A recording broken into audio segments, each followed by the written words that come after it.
কি চাই? মুলকে দুনিয়া তর পুরুষ তারা হালাল, মন গোলামে মুলকে মাওলা বেজাওয়াল। जन्नत दोज़ख से यारब क्या करो, आरज़ू है मैं तुझे देखा करो।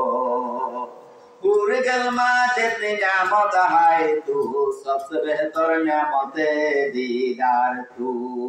আল্লাহু আকবার। আল্লাহর আশিকরা বলতেছে, ও দুনিয়ার মানুষ, মুলকে দুনিয়া তোর পুরুষ তারা হালাল, মন গোলামে মুলকে মাওলা বেজাওয়াল। ও দুনিয়ার মানুষ, ও রাসূলের আশিকরা, আল্লাহু আকবার, দুনিয়ার যত জিনিস তোমার চোখে দেখতেছো প্রত্যেকটা জিনিস হলো ফানা হরেওয়ালা দুনিয়া। আল্লাহু আকবার।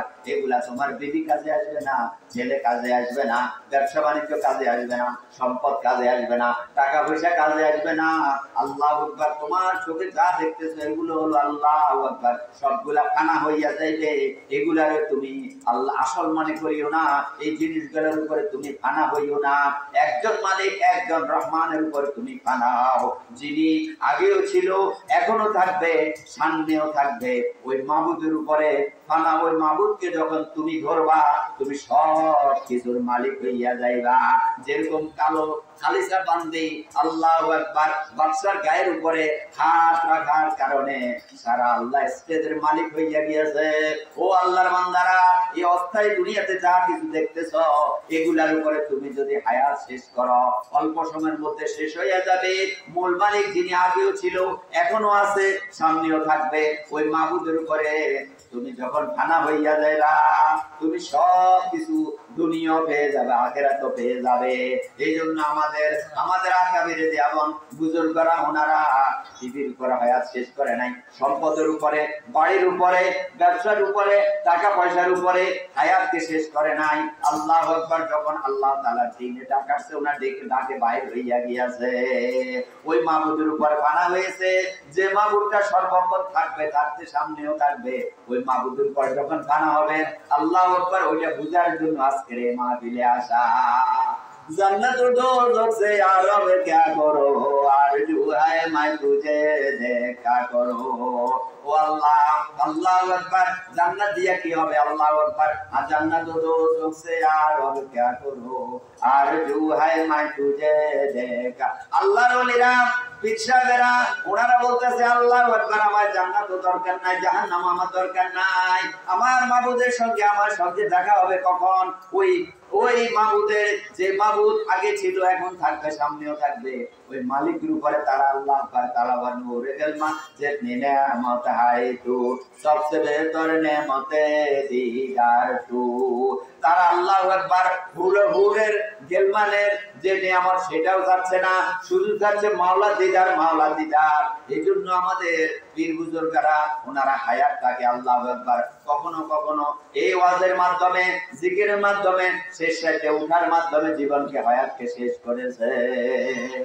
এই জন্য আমাদেরকে ওনাদের হযরত উলামায়ে কেরাম, পীর সাহেবদের জীবন যেভাবে কাটাইছে, এভাবে আমাদের জীবনকে কি করতে হবে? কাটাইতে হবে। আল্লাহ বলেন, কদ আফলাহা মান তাযাক্কা। ওই ব্যক্তি কামিয়াব যে নিজের অন্তরকে, দিলকে কি করতে পারছে? সংশোধন করতে পারছে, ভালো করতে পারছে, নাফাক অন্তরকে কি করতে পারছে? ভালো করতে পারছে। আর এই করাটা, আমার অন্তর, আমার দিল, এটাকে ভালো করা ফরজ। এটা কি ফরজ? আল্লাহ বলেন, কদ আফলাহা মান তাযাক্কা। ওই ব্যক্তি সংশোধন হয়েছে যারা কামিয়াব, যারা তাদের দিলকে কি করতে পারছে? সংশোধন করতে পারছে। এখন নামাজ আমরা ফরজ বুঝি না, রোজা ফরজ বুঝি না, হজ ফরজ বুঝি না, যাকাত ফরজ বুঝি না, বুঝিনি ভাই? আমার কথা বুঝতেছেন? সবগুলাকে আমরা কি বুঝি? ফরজ বুঝি। অন্তরকে পরিশোধন করা, অন্তরকে পরিশুদ্ধ করা, অন্তরকে শুদ্ধ করা, এটা ফরজ। এটা কোনোদিন শুনছে আপনারা বিশ্বাস দেশের মানুষ হয়তো শুনতেও পারে, কথা বুঝেন নাই? অন্তর, দিল, কারণ শরীরের ভিতরে যতগুলো অঙ্গ প্রত্যঙ্গ আছে, যার অন্তর, যার দিলটা পরিশুদ্ধ হয়ে গেছে, শুদ্ধ হয়ে গেছে, তার সবকিছু কি হয়ে যাবে? শুদ্ধ হয়ে যাবে। এই জন্য এই অন্তরকে শুদ্ধ করা, পরিশোধন করা, এটা মুসলমানের উপরে কি ফরজ। বায়াত মুড়ি দেওয়া ফরজ না, বায়াত মুড়ি দেওয়া ফরজ না, কিন্তু অন্তরকে পরিশোধন করা কি ফরজ। এই অন্তরকে পরিশোধন হওয়ার জন্য বায়াত মুড়ি হইতে হয়। কি হইতে হয়? বায়াত মুড়ি কি জন্য হইতে হয়? অন্তরকে পরিশোধন করার জন্য। সমস্ত রোগ সৃষ্টি হয় কোথায় থেকে? পেটের থেকে। এটা জানেননি? শরীরের সব রোগগুলা সৃষ্টি হয় কোথায় থেকে? পেটের থেকে। কথা বুঝেন নাই? পেটের থেকে রোগগুলা কি হয়? সৃষ্টি হয় সেখান থেকে তৈরি হয়। আর সব গুনাহ কোথায় থেকে? অন্তর থেকে তৈরি হয়।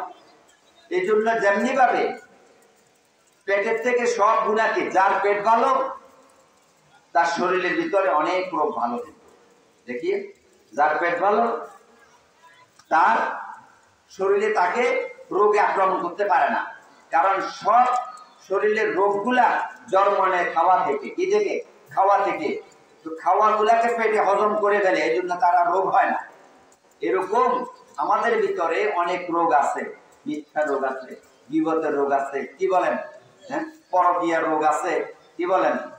অনেক রোগ আমাদের ভিতরে, এগুলা জন্ম নেয় অন্তর থেকে। এই জন্য আমাদের মুরব্বীরা আমাদেরকে অন্তরের উপরে পরিশোধন করার জন্য আল্লাহ বলেন ফরজ। এই জন্য ওনাদের হায়াতকে অন্তর পরিশোধনের ভিতরে কাটাইছে। কথা বুঝেন নাই? আর এটার জন্য আরেকজন শেখের কাছে, পীরের কাছে নিজের জীবনকে কি করতে হয়? সুপর্দ করতে হয়। পরিশোধন করা কি? অন্তরকে শুদ্ধ করা কি ফরজ। আর এটা করার জন্য কোন হক্কানি আলেমের কাছে যাইতে হবে। অন্তর পরিশোধন নিজের অন্তর পরিশোধন করতে পারে না। একটা ডাক্তার আরেকটা ডাক্তারের কাছে পড়ালেখা করা ছাড়া সে ডাক্তার হইতে পারবে? ইঞ্জিনিয়ার হইতে পারবে না। নিজের অন্তরকে পরিশোধন করার জন্য যারা আল্লাহওয়ালা, যারা বিশ্বাস, তাদের কাছে যাইতে হবে এই অন্তরকে পরিশোধন করার জন্য। এই অন্তর পরিশোধন করা কি ফরজ। আল্লাহ যারা অন্তরকে পরিশোধন করছে এদের নামাজ সুন্দর হয়, জিকির করতে ভালো লাগে, ইবাদত করতে ভালো লাগে, দুনিয়ার যে কোনো কাজকর্ম করতে ভালো লাগে, যাদের অন্তর ভালো হয়ে গেছে। যাদের কি অন্তর, এই অন্তরকে পরিশোধন করার জন্য পীর বুজুর্গদের কাছে যাইতে হয়। আল্লাহ আকবার, আল্লাহকে চেনার জন্য, আল্লাহর মহব্বত অন্তরে আসার জন্য। তো বলে হুজুর, আল্লাহর মহব্বত অন্তরে আসলে কি হবে? যখন আল্লাহর মহব্বত যখন অন্তরে আসবে, তো প্রত্যেকটা নেক আমল করতে আপনার কাছে ভালো লাগবে, এবং দুনিয়া করতেও কি লাগবে? ভালো লাগবে। এই অন্তর পরিশোধনের জন্য নবী ইসলাম দুনিয়াতে 1600 বছর আগে আল্লাহ নবীকে মক্কা নগরীতে অন্ধকার জায়গার ভিতরে আল্লাহ নবীকে পাঠাইছে। বুঝলেন নাই? নবী আর আসবে না, সাহাবারা আসবে, তাবিরা আসবে, তবে তাবিনেরা আর আসবে দুনিয়াতে? কেউ আসবে না। কিয়ামত পর্যন্ত হযরত উলামায়ে কেরাম এই উম্মতের অন্তরকে পরিশোধন করবে ইসলামের মাধ্যমে। কিয়ামত পর্যন্ত এই উলামায়ে কেরামের কাছে দায়িত্ব রয়েছে। যিনারা এই রাস্তার মধ্যে মেহনত করে পীর সাহেব হয়েছেন, ওনারা অন্তরকে কি করবেন? পরিশোধন করবেন। এই অন্তরকে পরিশোধন করা, হযরত উলামায়ে কেরাম মানুষদেরকে পরিশোধন করা, এটা কি উম্মতের উপরে, উলামায়ে কেরামের উপরে ফরজ। যেহেতু আল্লাহ বলছেন কদ আফলাহা, এই পরিশোধন করবে কিসের দ্বারা? আল্লাহর ওলিরা আল্লাহর জিকিরের দ্বারা। আল্লাহ বলেন উযকুরুল্লাহ যিকরান কাসীরা, তোমরা বেশি পরিমাণে আল্লাহর জিকির করো। আই ইমানদার বান্দাগণ, তোমরা বেশি পরিমাণে আল্লাহর জিকির করো। এই হযরত উলামায়ে কেরাম জিকিরের মাধ্যমে, সবকের মাধ্যমে এই বান্দার অন্তরকে পরিশোধন করবে। লা ইলাহা ইল্লাল্লাহ, লা ইলাহা ইল্লাল্লাহ, লা ইলাহা ইল্লাল্লাহ, লা ইলাহা ইল্লাল্লাহ, লা ইলাহা ইল্লাল্লাহ, লা ইলাহা ইল্লাল্লাহ, লা ইলাহা ইল্লাল্লাহ, লা ইলাহা ইল্লাল্লাহ, মুহাম্মাদুর রাসূলুল্লাহ সাল্লাল্লাহু আলাইহি ওয়াসাল্লাম। হাদিসের মধ্যে আছে এই লা ইলাহা ইল্লাল্লাহ কলমাটা যে ব্যক্তি আল্লাহর মহব্বত, আল্লাহর ভালোবাসা, আল্লাহর প্রেম নিয়া মহব্বত যদি পড়তে পারে, একবার পড়লে 4000 গুনাহ মাফ হবে। বান্দা 6000 গুনাহ, 4000 গুনাহ মাফ হবে। সাহাবায়ে কেরাম প্রশ্ন করছে, ইয়া রাসূলুল্লাহ, এই বান্দাটার ভিতরে যদি 4000 গুনাহ যদি না থাকে, কোথায় থেকে মাফ হবে? বলছে, তার মায়ের গুনাহ মাফ হয়ে যাবে, তার বাবার গুনাহ হবে, তার দাদার গুনাহ মাফ হবে, আল্লাহ বা দাদির গুনাহ মাফ হবে, নানার গুনাহ মাফ হবে, নানির গুনাহ হবে, উম্মতে মুহাম্মাদের গুনাহ পর্যন্ত মাফ হইয়া যাইবে। এই জন্য আমাদের মুরব্বীরা আমাদেরকে প্রতিদিন 200 বার এই কলমা পড়ার জন্য বলছে, ঠিক না? এই কলমা পড়ার জন্য বলছে। এই জন্য আমাদের মুরব্বীরা আমাদেরকে জিকিরের মাধ্যমে আমাদের এই অন্তরকে কি করবে? পরিশোধন করবে। তো এই শরীরের ভিতরে মূল জিনিস যেটা, সেটা হলো অন্তর। কিন্তু আরো অঙ্গ প্রত্যঙ্গ আছে না? যার চোখ ভালো, চোখ ভালো, তার সব ভালো। এই শরীরের ভিতরে আরো যে অঙ্গ প্রত্যঙ্গ রয়ে গেছে, মূল অঙ্গ হলো অন্তর। এই যার অন্তর ভালো হয়ে গেছে, তার চোখ ভালো হয়ে গেছে, তার কান ভালো হয়ে গেছে, তার মুখ ভালো হয়ে গেছে, তার কলব ভালো হয়ে গেছে, তার সমস্ত কাজকর্ম সবগুলা বাইরে হয়ে গেছে। যার কি হয়েছে? অন্তর ভালো হয়ে গেছে। এই জন্য আল্লাহর হাবিব শিক্ষা দিচ্ছে। এই আল্লাহর হাবিব বলছে, আল্লাহুম্মা ইন্নী আউযু বিকা মিন শাররি সামিঈ ওয়া আউযু বিকা মিন শাররি বাসারি ওয়া আউযু বিকা মিন শাররি লিসানি ওয়া আউযু বিকা মিন শাররি কলবি ওয়া আউযু বিকা মিন শাররি মানি। বান্দার শরীরের 5টা জিনিস থেকে বান্দা কি করে? আল্লাহু আকবার, গুনাহ হয় 5টা জিনিসের দ্বারা। এই 5টা জিনিস থেকে আল্লাহর হাবিব কি চাইছেন? মানা চাইছেন। হে আল্লাহ, তুমি আমাকে চোখের গুনাহ থেকে বাঁচাও। হে আল্লাহ, তুমি আমাকে কানের গুনাহ থেকে বাঁচাও। হে আল্লাহ, তুমি আমাকে মুখের গুনাহ থেকে বাঁচাও। হে আল্লাহ, তুমি আমাকে অন্তরের গুনাহ থেকে বাঁচাও। হে আল্লাহ, তুমি আমাকে মনের গুনাহ থেকে বাঁচাও। এই 5টা অঙ্গ দ্বারা মানুষ গুনাহ করে। এই জন্য আল্লাহর হাবিব আমাদেরকে শিক্ষা দিচ্ছে এই 5টা অঙ্গের খারাপের দিকে ফানা দেওয়ার। একটা, যখন মহিলাকে দেখে প্রথম চোখে দেখে, ঠিক না? তারপরে কথা বলার জন্য চেষ্টা করে, ঠিক না? তারপরে কানে কানে শুনে, তারপরে মুখে কথা বলার জন্য চেষ্টা করে, তারপরে সেটা অন্তরে ভাবে, তারপর সে গুনাতে লিপ্ত হয়, ঠিক না? একটা মানুষের এরকম তো অবস্থা হয়। এই জন্য এই 5টা জিনিস থেকে আল্লাহর হাবিব আমাদেরকে শিখিয়ে দিয়েছেন, কি ফানা চাইছেন। এই 5টা জিনিসের দ্বারা যেন গুনাহ হয়, এই 5টা গুনাহ থেকে যেন আল্লাহ আমাদেরকে হেফাজত করে। সবাই বলেন আমিন। এই জন্য এই অন্তর, এই শরীর, এটাকে শুদ্ধ করার জন্য আমাদের আল্লাহর ওলিরা আমাদেরকে সবক দিয়েছে প্রতিদিন 200 বার লা ইলাহা ইল্লাল্লাহ কি জিকির করা। আপনারা করেন তো? আপনারা তো এখানে বিশ্বাসের এলাকা, আর এগুলা সব মুরব্বীরা এগুলা কি সবক দিয়ে থাকেন। আমার তো একটু আলোচনা না করা, কি বলেন? এগুলা তো আমরা আলোচনা না করা। যখন এই লা ইলাহা ইল্লাল্লাহ জিকির করবেন, আপনাদের অন্তর পরিশোধন হবে। এই অন্তরের ভিতরে বিবির মহব্বত, দুনিয়ার মহব্বত, জায়গা সম্পত্তির মহব্বত, কি বলেন, টাকা পয়সার মহব্বত, দুনিয়ার সব মহব্বত গুলা এখানে ঢুকে গেছে না? এগুলা বাইর করতে হবে। তার সঙ্গে এগুলাকে ডানে ফেলে দিতে হবে। কথা বুঝেন নাই? তার সঙ্গে দুনিয়ার সব গুলাকে বাইর করতে হবে। কাকে জায়গা দেব? আল্লাহকে জায়গা দিব। কোথায়? অন্তরের ভিতরে। লা ইল্লাল্লাহ মুহাম্মাদুর রাসূলুল্লাহ। আমাদের পীর বুজুর্গরা, আমাদের আকাবেরে দেয়াবন, আল্লাহ তাদের মেহনত, আমার শেখ সুলতান আহমদ নানুপুরি সাহেব রহমতুল্লাহ আলাইহি সারা বাংলার জমিনে আল্লাহ প্রায় বেলাতে সফর করেছেন। যার কারণে আজকে আমাদের এইসব আকাবেরে দেয়াবনদের কষ্ট করার কারণে আজকে হাজার হাজার লক্ষ লক্ষ মানুষ হেদায়েতের রাস্তা পেয়েছে। আমি মাদ্রাসার কাজে একবার দুবাইতে যাই, একটা মরুভূমি, এখানে হয়তো কেউ আবুধাবিতেও ছিলেন, বর্ডারদারির একটা জায়গা আছে, শাহ একটা জায়গা আছে, তারপরে মরুভূমিতে একটা জায়গা আছে।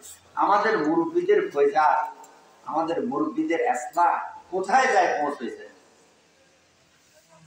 একটা জায়গাতে কালেকশন করতে যে একটা মরুভূমি জায়গা, সেখানে একটা ঘর, ধরেন আপনাদের বাজার মাদ্রাসাতে সেখানে একটা ঘর, এরকম দূরে দূরে ঘর সেখানে। তো আমাদের আমাদের আমাদের পীর সাহেব তো আমাদেরকে সবক দিয়েছেন, ভোর রাত্রে উঠতে হবে, 4 রাকাত তাহাজ্জুদ করতে হবে, 12 তসবিহ জিকির আদায় করতে হবে। তো আমরা সফরে গেলেও এরকম কি আমল করি। তো নিয়ম অনুসারে আমরা ভোর রাত্রে উঠলাম, 4 রাকাত 6 রাকাত তাহাজ্জুদের নামাজ পড়লাম, তারপরে আলহামদুলিল্লাহ দরুদ শরীফ পড়ে মুরব্বিদের রূহ বা সওয়াব খোঁজ করলাম, করার পরে 12 তসবিহ জিকির করতেছি বসে, 12 তসবিহ জিকির করতেছি বসে বসে, লা ইলাহা ইল্লাল্লাহ, লা ইলাহা ইল্লাল্লাহ, লা ইলাহা ইল্লাল্লাহ, মুহাম্মাদুর রাসূলুল্লাহ। আমি এই মরুভূমি জায়গাতে বসে বসে আমার ভাইয়ের কামরার ভিতরে জিকির করছি। দূর থেকে রাতে 3:30 বাজে একটা আওয়াজ আসতেছে, লা ইলাহা ইল্লাল্লাহ। আশ্চর্য ব্যাপার, এই মরুভূমি জায়গাতে আমি জিকির করতেছি, আর একটা আওয়াজ কোথায় থেকে আসলো। জিকির শেষ করে বাইরে জিজ্ঞাসা করলাম, ভাই এই জিকিরের এত করুণ সুরে আওয়াজটা কোথায় থেকে আসতেছে? কয় যে এখানে একটু দূরে 4-5টা ঘর আছে, সেখান থেকে এই আওয়াজটা আসতেছে। তো আমি বলছি এই লোকগুলার আমি একটু দেখতে যাব, কালেকশনে গেছি তো ওই দেশে, ওই লোকগুলার একটু দেখতে যাব। এরা মাজারি, ওখানে তুই গেলে তোরে সাদা দেওয়া তো দূরের কথা, তোর গায়ের উপরে হাতও তুলতে পারে। আমি বলছি এ আমার গায়ের উপরে হাত তোলো কাজ যাই তোর, আমি এই লোকগুলোর সঙ্গে দেখা দেবো। কথা বুঝলেন নাই? তো ফজরের পরে নামাজ পড়ি, তসবিহটা হাতে নিয়ে জিকির করতে করতে গেলাম, যাই দেখলাম যে কথা বললাম যে একটা কামরা ঢুকছি, সালাম দিছি, মোসাফা করছে, আপনাদের বাড়ি কোথাও? আমাদের বাড়ি তো ছোটা। কথা বুঝলেন নাই? তো এখান থেকে কিছু টাকা কালেকশন করলাম, আর একটা কামরায় গেলাম, বললাম যে আপনাদের বাড়ি কোথায়? আমাদের বাড়ি চিটিয়াগাং ফটিকছড়ি, এরকম বলতেছে। তো কিছু টাকা কালেকশনের পরে শেষে একটা কামরা, ওই কামরাটা একটা লোকের লোকে দেখার মধ্যে, আপনার বাড়ি কোথায়? আমার বাড়ি হলো চিটাগাং। তো চিটাগাং কোথায়? বলে যে ফটিকছড়ি। ফটিকছড়ি কোথায়? বলে যে এটা নানুপুর। কোথায়? নানুপুর। তো নানুপুর তো আমাদের জীবন সেখানে আমরা শেষ করছি। তো ওইলে করে জিজ্ঞাসা করলাম যে আব্দুল সুলতান আমার নানুপুর সাহেব রহমতুল্লাহ কে ছিলেন? বলে উনি তো আমার পীর সাহেব। উনি তো আমার কি পীর সাহেব? হ্যাঁ, এতক্ষণ এনার লোকটা আমি পাইলাম। আল্লাহু আকবার। ভোর রাতে যখন আল্লাহু আকবার ঘুম থেকে উঠলাম, উঠার পরে আল্লাহু আকবার উযু করলাম, উযু করে 2-4 রাকাত তাহাজ্জুদের নামাজ পড়িয়া 12 তাসবিহ জিকির করতেছি, লা ইলাহা ইল্লাল্লাহ। ওই আওয়াজটা দূর থেকে আসতেছে, করুণ সুরে আসতেছে। ওই লোককে জিজ্ঞাসা করি, আরে আল্লাহু আকবার, কালকে ভোর রাতের ভিতরে এই করুণ সুরে কি আওয়াজটা করলো? বলতেছে আল্লাহু আকবার, আমি নানগর হুজুরের মুরিদ, আমি ভোর রাতে উঠিয়া 12 তাসবিহ জিকির করতেছি। আয় রে আয়। বুঝে আসছে? কোথায় নানপুর, কোথায় বাংলাদেশ, কোথায় আবুধাবি, কোথায় বর্ডার, কোথায় শাহ, কোথায় মরুভূমি জায়গা, সেখানেও ভোর রাত্রিতে নানপুর হুজুর রহমতুল্লাহ দেওয়া সবকের আমল সেখানে চলতেছে। ঘটনা বলার উদ্দেশ্য হলো এটাই। দেখছেন আমাদের মুরব্বীদের ফয়জা কোথায় পৌঁছে যায়। আমার চোখের দেখা, যারা কোনো আল্লাহর ওলির হাতে হাত দিয়েছে, বায়াত মরিদ হয়েছে, জিকিরের সবক নিয়েছে, যারা 12 তাসবিহ জিকির করছে, এদের মৃত্যুর সময় কলমা নসিব হয়েছে। শত শত ঘটনা পেয়েছে, একটা দুটা কথা বুঝছেন। আমার বোন নানুপুর হুজুর রহমতুল্লাহ মুরিদ ছিলেন, বায়াত ছিলেন, আমার আপন বোন। আল্লাহ 3 মাসে ক্যান্সার উনি ইন্তেকাল করেন। উনি বৃহস্পতিবার দিবাগত রাত সন্ধ্যার সময় উনি বেহোশ হন। আমার বোন আমার বাড়িতে আসলে তাহাজ্জুদ পড়তো। আমরা 7 ভাই। আমার আগে তাহাজ্জুদের জন্য আমার বোন উঠে যেত, উঠে কান্নাকাটি করতো। ও আমার মা বোনেরা, আহা, এই ভাইরা মুরব্বীরা কিছু সময় আল্লাহর জন্য দেন না। बाग दुनिया में ना होगा कोई हमसे बदनसीब, आई थी इस बाग में खाली दामाले चले। बाग दुनिया में ना होगा कोई हमसे बदनसीब, आई थी इस बाग में खाली दामाले चले। এই বাগানে আসলাম, কিছু তো হাসিল করতে পারলাম না। বলেন না ভাই, দুই একটা আমল আল্লাহকে রাজি করতে পারছে কিনা? আসলে মাঠে সব আমল ধুলিসাৎ হয়ে যাবে। প্রত্যেকটা আমল বান্দাকে দেখানোর জন্য করছে। ওই আমলটা আল্লাহর দরবারে কবুল হবে যে আমলটা আল্লাহর জন্য করতে পারছে। কার জন্য? আল্লাহর জন্য। ও আমার মুরব্বীরা, এমন একটা রাত কি কাটছি যে রাতের মধ্যে আল্লাহু আকবার, রাতে ঘুম থেকে উঠলাম, ওযু করলাম, 2-4 রাকাত তাহাজ্জুদের নামাজ পড়িয়া আল্লাহু আকবার উত্তরমুখী হইলাম। আমার মাথাটাকে উত্তর দিকে দিয়া, আল্লাহু আকবার পাটাকে দক্ষিণ দিকে দিয়া, আমার আল্লাহ আল্লাহু আকবার চেহারাটাকে পশ্চিম দিকে দিয়া আমি একজন মুর্দার হয়ে গেলাম। একটা বিছনা চাদরকে গায়ের উপরে দিলাম আর মনে মনে এই কথা বললাম, হায় রে হায়, আমার মৃত্যু হইয়া গিয়েছে। আমার ছেলে মেয়ে কান্নাকাটি করতেছে, আমার জন্য গরম পানি আনতেছে, আমার জন্য বরফ পাতা আনতেছে, আমার জন্য সাবান আনতেছে, আমারে গোসল দেয়াইতেছে, মহল্লার হুজুর আসছে।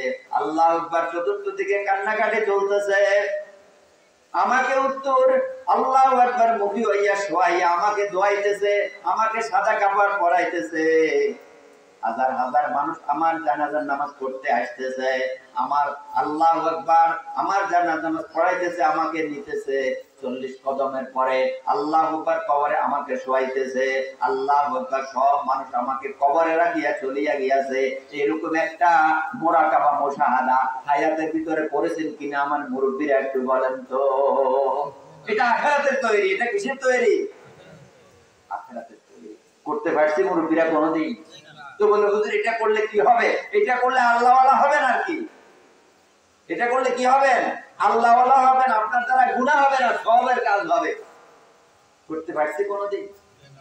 এমন একটা রাত আমার গিয়েছে কিনা যে রাতের মধ্যে যে বিবির সঙ্গে আজকে 40-50 বছর জন্য হায়াত কাটাইলাম, হায় রে হায়, আল্লাহু আকবার, রাতে 3টা বাজছে, আল্লাহর মহব্বত অন্তর ভিতরে আসছে। আপন বিবি থেকে এমন ভাবে আলাদা হব যেন ঘুম থেকে উঠার পর আমার বিবি ওইটা না বলতে পারে। আস্তের উপরে আমি ঘুম থেকে উঠলাম, উঠিয়ে আল্লাহু আকবার, বাথরুমে গেলাম, পুকুরে গেলাম, উযু করলাম, উযু করে অন্য একটা কামরাতে চলে গেলাম, আল্লাহর জন্য 6 রাকাত নামাজ পড়লাম, তাহাজ্জুদের নামাজ পড়ার পরে বসে বসে গুনগুনে গুন করে জিকির করেন না, লা ইলাহা ইল্লাল্লাহ, লা ইলাহা ইল্লাল্লাহ, লা ইলাহা ইল্লাল্লাহ, লা ইলাহা ইল্লাল্লাহ, মুহাম্মাদুর রাসূলুল্লাহ। পর্দায় আসতে আগর সুজি বনারে, লা ইলাহা আসমাবি পর্দাবিনি নূরে ইল্লাল্লাহু রা। এই অন্তর থেকে সব বাইর করতে হবে। বাইর করিয়া এই অন্তরের ভিতরে কাকে জায়গা দিতে হবে? আমার মাবুদকে জায়গা দিতে হবে। এভাবে যখন আল্লাহু আকবার, এই অন্তরের ভিতরে মাবুদকে জায়গা দিয়া আল্লাহু আকবার, আমার হায়াতকে এভাবে কাটাইতে হবে। কখনো এরকম মজলিসের ভিতরে কাটাইতে হবে, মাহফিলের ভিতরে কাটাইতে হবে। সময় সময় আল্লাহু আকবার তাবলীগের জামাতের সহিত যাইতে হবে। সময় সময় কবরস্থানে যাইয়া কবর জিয়ারত করতে হবে।